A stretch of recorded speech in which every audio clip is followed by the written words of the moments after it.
Dieu guide qui il veut, il est omniscient, donc il connaît ton avenir. Et donc, face à ça, une grande question qui est posée, c'est comment ça se fait que Dieu, il guide qui il veut, donc c'est lui qui décide qui est guidé, qui n'est pas guidé. Dieu connaît ton avenir, donc il sait ce que tu vas faire demain. Et en même temps, il te punit. C'est injuste. Dieu serait-il injuste? C'est-à-dire qu'il sait quand il t'a créé que tu vas pécher, que tu vas finir en enfer. Il a déjà décidé lui-même qu'il n'allait pas te guider. Et à la fin, il te juge alors qu'il savait déjà le résultat. Et que, comme il savait déjà le résultat avec son omniscience, quoi que tu fasses, tu étais obligé d'aller dans ton chemin. C'est-à-dire que l'avenir que Dieu me connaît, il existe. Donc, quoi que je fasse, que je sente, que je danse, quoi que ce soit, je suis fatalement amené à vivre le destin que Dieu a voulu pour moi. Parce que c'est sa volonté qui prime plutôt que la mienne. Et donc, pourquoi me juger alors que je n'ai aucune part de responsabilité dans tout ça? C'est une question qui est beaucoup posée à tous ceux qui sont en quête spirituelle, en quête de vérité, qui se disent, mais si Dieu sait déjà l'avenir, pourquoi je me fatigue? Je pense que la question est mal comprise. Le rapport à Dieu, le contexte, je pense qu'on conceptualise mal les choses et c'est ce qui fait qu'on arrive à ce postulat. Dieu est injuste, il me met en enfer alors qu'il savait déjà que j'allais fauter. Si tu veux te libérer de ça et comprendre les véritables enjeux, comment ça se passe réellement pour reprendre ta souveraineté et cheminer librement dans ta vie, reste bien jusqu'au bout de cette vidéo.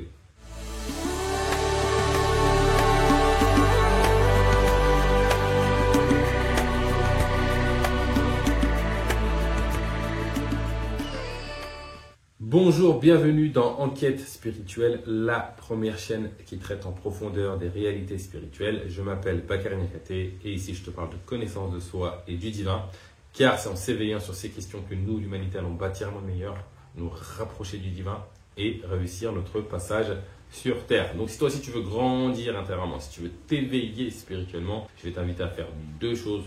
Premièrement, tu t'abonnes à la chaîne, tu actives la cloche pour être sûr de ne pas rater les vidéos profondes comme celle-ci que je partage chaque semaine. Et deux, va dans la barre de description et mesure ton niveau de conscience. Tu vas y trouver un quiz gratuit avec un guide complet sur les 7 niveaux de conscience. Ça va te permettre de mieux te connaître et surtout trouver des voies pour grandir en conscience. Alors, fais ce premier pas vers l'éveil. Ça étant dit, rentrons maintenant dans le vif du sujet. Dieu connaît l'avenir, il est omniscient, il connaît tout. Pourquoi il me juge au bout d'un moment et il décide de me mettre en enfer alors que de toute façon, quoi que je fasse, je serais déjà allé en enfer, j'allais fauter, il m'a fabriqué ainsi. C'est quoi ce Dieu injuste? Le problème, il est toujours le même. Qu'est-ce que Dieu? Qui est Dieu? C'est la grande question qu'on vient traiter dans cette vie, conscientiser dans cette vie. Et malheureusement, nous avons une conception du divin erronée, à côté de la plaque. La plupart des humains ont une conception de Dieu à côté de la plaque. La plupart des croyants fervents, adorateurs de Dieu ont une conception erronée du divin. Pourquoi ce problème apparaît? C'est parce que j'ai une conception erronée du divin. Les gens pensent Dieu comme étant une entité au-dessus, dans un espace-temps, etc. Je ne sais pas quel espace-temps, mais qui est en dehors du temps et qui est là et qui nous surveille. Et que Dieu est complètement distinct de nous, sa créature, on est complètement séparés. La plupart, je ne dis pas que c'est le cas pour tout le monde, parce que sinon on ne serait pas dans la mer. Mais la plupart ont cette conception. Dieu n'est pas nous, il y a Dieu et sa création. Et donc, quand tu as une conception comme ça, c'est là que tous les problèmes commencent. Parce que, ok, lui, là, Dieu au-dessus, là, il est omniscient, omnipotent, il sait tout. Il connaît mon avenir, c'est lui qui m'a créé. Sans lui, je n'avais pas existence, donc il connaît tout. Voilà, il sait tout. Il est omniscient. Donc ça veut dire que demain, moi je ne sais pas ce que je vais faire moi, ou après-demain ou dans 6 mois. Je vais peut-être devenir chanteur, peut-être je vais avoir un accident, peut-être que je vais gagner au loto, je ne sais pas. Mais Dieu, lui, il est omniscient, il connaît l'avenir, il sait. Et donc si mon avenir c'est de devenir gagnant du loto, Dieu il sait. Quoi que je fasse, je vais avoir l'idée de jouer au loto, je vais jouer au loto et puis je vais gagner.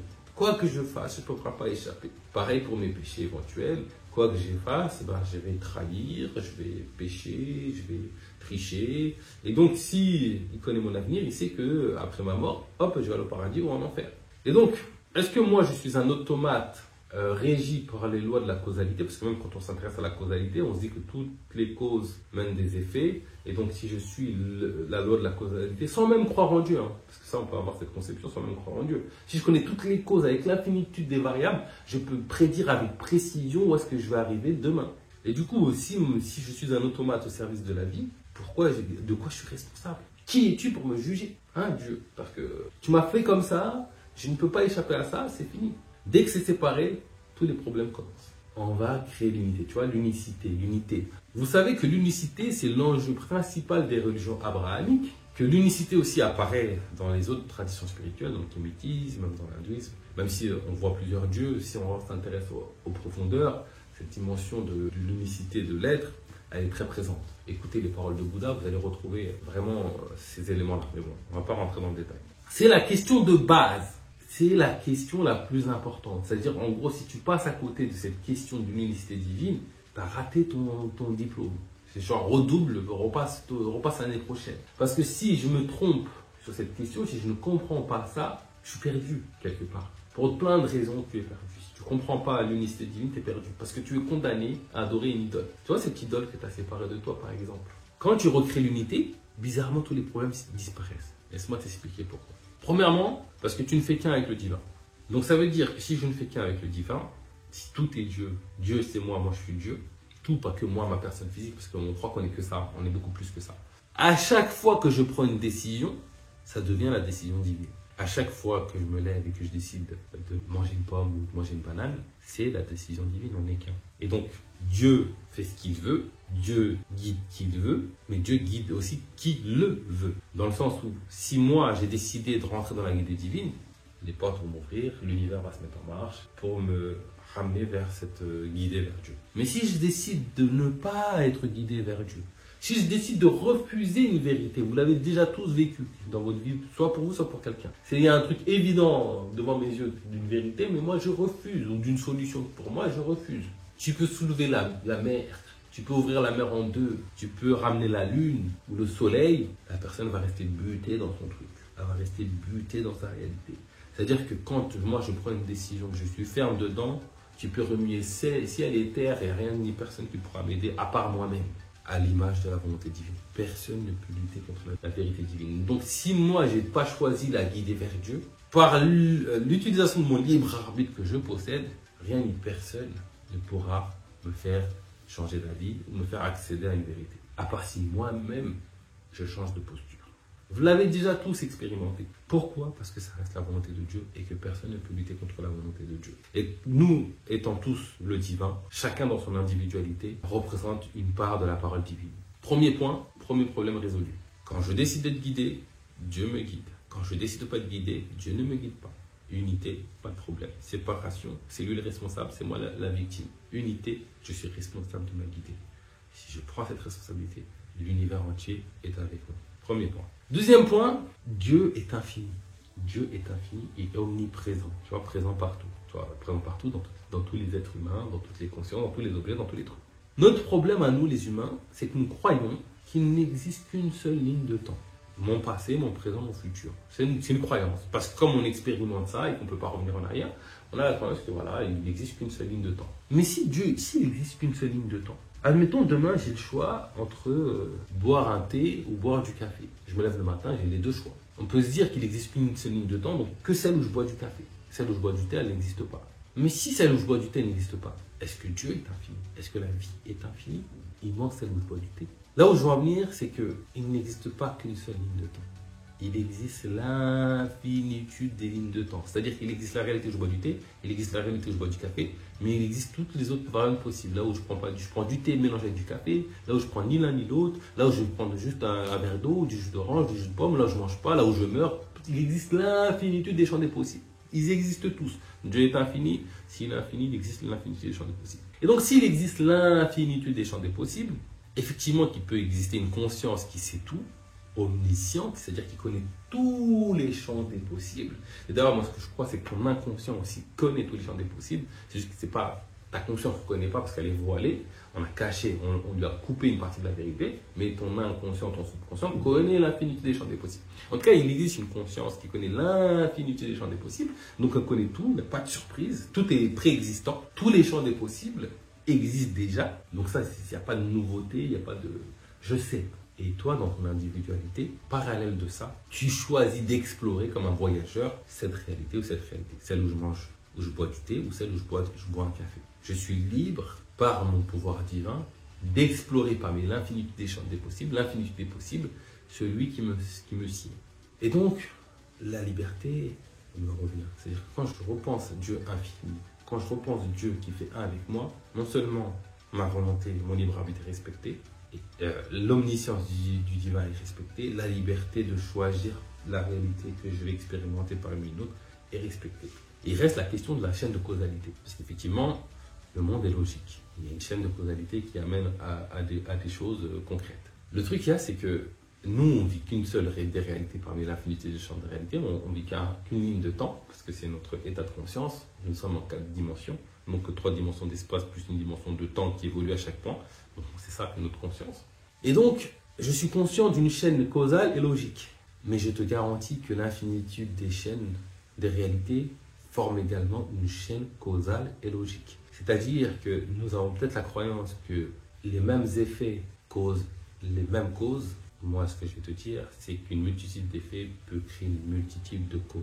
Alors effectivement, moi, Bakary, de par mon héritage génétique, de par mes expériences de vie, je suis conditionné vers un futur probable, vers une direction particulière. Mais il n'y a rien qui est figé.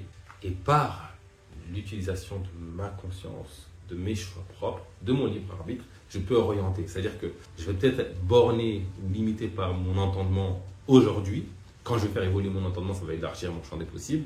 Mais malgré tout, par mon intention, par mes actions, je peux aussi faire évoluer les choses et ça me laisse une marge de liberté de manœuvre. Ce que je veux dire là, c'est qu'effectivement, nous sommes des êtres conditionnés par notre passé, mais c'est pas notre passé ne dit pas tout de nous. Il y a ma conscience aujourd'hui qui fait partie des causes de mon futur de demain. Donc, une même cause peut produire des effets différents, et puis ma conscience à moi fait partie des causes qui produisent des effets. C'est ce qui fait que nous, les humains, nous avons le libre arbitre, nous pouvons user de ce libre arbitre, malgré le fait qu'on soit dans une chaîne de causale qui peut donner en fait plusieurs possibilités. Et ça, on l'expérimente tous les jours. Tu te lèves le matin, tu fais des choix. Tu fais des choix avec ta conscience et qui sont conditionnés par ton passé, mais aussi ta conscience. C'est-à-dire c'est le tout en fait qui crée ton chemin de vie. Et chaque jour, tu fais l'expérience de ton libre arbitre. Même si certains humains sont dans cet esprit de dire en fait, c'est pas le libre arbitre, je suis une machine qui suit un chemin. Regarde de toi de plus près, regarde la vie de plus près. Tu fais tous les jours des choix. Tes choix sont limités par ton entendement, par ton niveau de conscience, c'est vrai. Mais ton niveau de conscience, plus tu vas le faire évoluer, plus tu vas le faire grandir, plus tu vas te rapprocher de la réalité de qui tu es, la réalité de Dieu, plus tu vas être libre dans ta capacité à user de ton libre arbitre. Et plus les champs des possibles vont s'ouvrir à toi. Toi, toutes ces vies parallèles, toutes ces réalités parallèles, celles où je manque du thé, celles où je ne manque pas du thé, etc. Tous les champs des possibles s'ouvrent à toi. Plus je vais être limité dans ma conscience, dans mon voile égotique, plus je vais être restreint. Mais même dans ce côté restreint, ma conscience influe et je garde toujours un degré de liberté. Donc voilà, conception d'un Dieu séparé, plein de problèmes pour comprendre ce qui se joue. Unité avec Dieu, on redonne l'infinitude du divin et on retrouve une cohérence, une logique. Je suis le un, je suis le tout. Quand je décide, il décide. Quand je refuse, il refuse.